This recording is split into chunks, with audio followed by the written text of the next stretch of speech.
Hey everyone, Dave here at Blue Bears Games again. We're going to do another $20 budget deck. Today's deck, Centaurs, green-white. This is a tribal deck. I never actually thought I'd make this deck in my life, but in a weird turn of events, I made this once. It was a little different than this. I made this once, and surprisingly, it was one of the first decks sold at a con, and apparently people like Centaurs. Did not know that, so let's go ahead and take a look at what we got. Alright, now, Centaurs are a little weird. They're just undercosted creatures, kind of like beasts, and then they have a nice power toughness. So we start off with a vanilla creature, but it's a 2 to cast, 3/2. It's 2 green.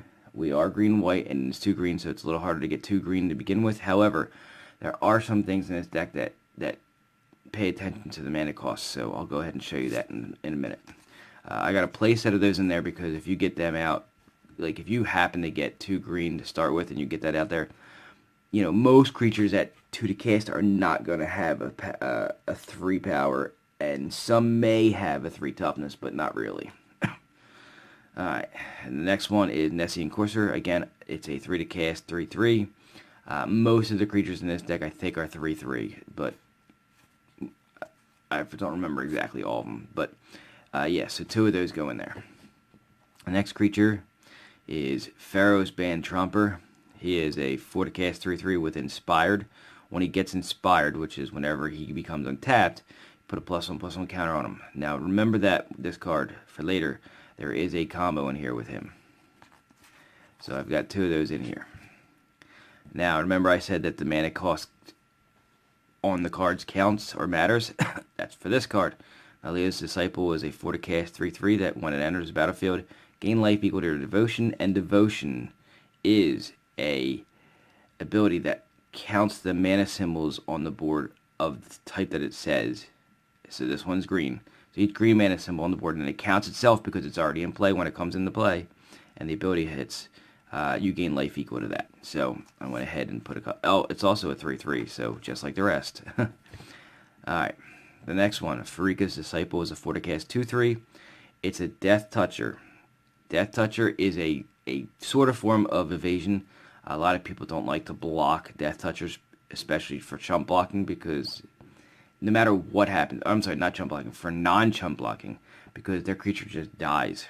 The other part, because people don't like to block them, it was given Renown 1, and Renown says that whenever it deals combat damage to a player, if it isn't already Renowned, you put a +1/+1 counter on it, and it becomes Renowned. So it essentially becomes a 3/4 with no issues. So I put 2 of those in there. The next one up is Chronicler of Heroes, another 3/3. There's a theme here for Centaurs. It's a 3 to cast, 3/3, but when it enters the battlefield, you draw a card if you control a creature with a +1/+1 counter on it. Do you see it? Do you see it? Renown gets a +1/+1 counter.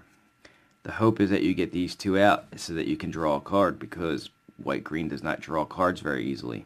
I did fix that later, and I'll show you how. So I put 2 of those Chronicler of Heroes in there. Alright, Centaur Healer, another 3/3. It's a 3 to cast, 3/3, but when it enters the battlefield, you gain 3 life. There's quite a bit of gaining life in this deck just so you can stay alive. I put a play set of those in there because these are very cheap, efficient creatures for 3. And the amount of life you can get up to 12 life. That's nothing to sneeze at.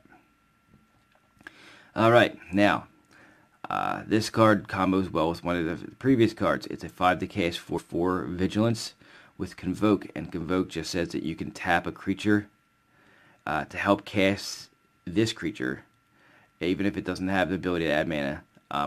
But it reads as your creatures can help cast this spell.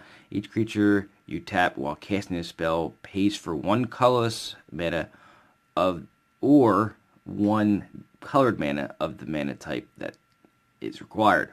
So, what I was telling you earlier, I have the Pharaoh's Band Tromper. I said, remember that card. Inspired means when it becomes untapped, you make it bigger. And this has Convoke, meaning that you can use it to cast it, so you can untap it later and make it bigger. So they help each other a little bit. So, and also it's a 4/4, so that's always nice though. The next card is Vitu Ghazi Guildmage. I throw these into anything that that can use them because they're just utility. They're good for token makers. They make tokens, and they just happen to be 3/3 green Centaurs. The other thing is populate, so if you get your first token on the board, instead of using the ability, you just keep populating for cheaper. So, like I said, I use these for token decks too, because they populate and because they form their own token. So, the next card is called a Call of the Conclave. It's 2 to cast sorcery. That puts yet another 3/3 onto the board. Somehow, some way, I'm a little shocked that it was a 3/3 green Centaur instead of a green-white Centaur, but it is what it is. Being a green-white spell, I figured it would, so I put 2 of those in there. Now, I will explain to you the reason for the removal or control part of this. At the end, there is a card that goes along with these to help you, because this deck has one issue, and I solved it. So, for removal, I went with a playset of Oblivion Rings. And remember, Oblivion Ring takes care of any non-land permanent. That includes planeswalkers, enchantments, creatures themselves, I guess, and other things. You know, there are other things that could be bother. Mostly planeswalkers, though, so I put a playset of those in. Playset of pacifisms. Remember, use these on the creatures, use the Oblivion Rings on non-creatures so that you can spread out the hate. So it makes it so they can't attack or block. It's a normal for white to do that. I had not enough room for more than 4 Oblivion Rings because that's against the rules, so I found other effects that do the same thing. The first one I found was Hieromancer's Cage. It's 4 to cast. Basically, it's an Oblivion Ring. Exile a non-land permanent an opponent controls until it leaves the battlefield. So I found 2 of those, and I found 2 Ixalan bindings. It's essentially the same thing as Hieromancer's Cage and Oblivion Ring, only it has the added bonus. That last line, your opponents can't cast spells with the same name as the exiled card. That's important. That actually makes this a much better Oblivion Ring. It costs a little more, but I actually have something for that, so just bear with me. But I put 2 of these in here because I like that your opponent can't cast them. Alright, for the rares. I actually was originally inspired to remake this deck after not really liking the first version I made. When I found this in my stuff, I didn't know I had this. It's a Centaur freaking Lord. A Centaur Lord. I didn't know it existed, or I forgot. I couldn't remember that. Only this guy is really undercosted for his, like, lordiness. He's a 4 to cast 3/3. Yet another 3/3. Come on. But he also has Vigilance and Trample. But then he gives other Centaurs the Anthem effect, which is +1/+1. But they also get Vigilance and Trample as well. Most Lords don't even give another ability other than the +1/+1. This guy gives 2 abilities. I mean, come on. That's really powerful for the 4 cast. So that's actually what really inspired me to remake the Centaur deck from the original one. I did not have these in the original one.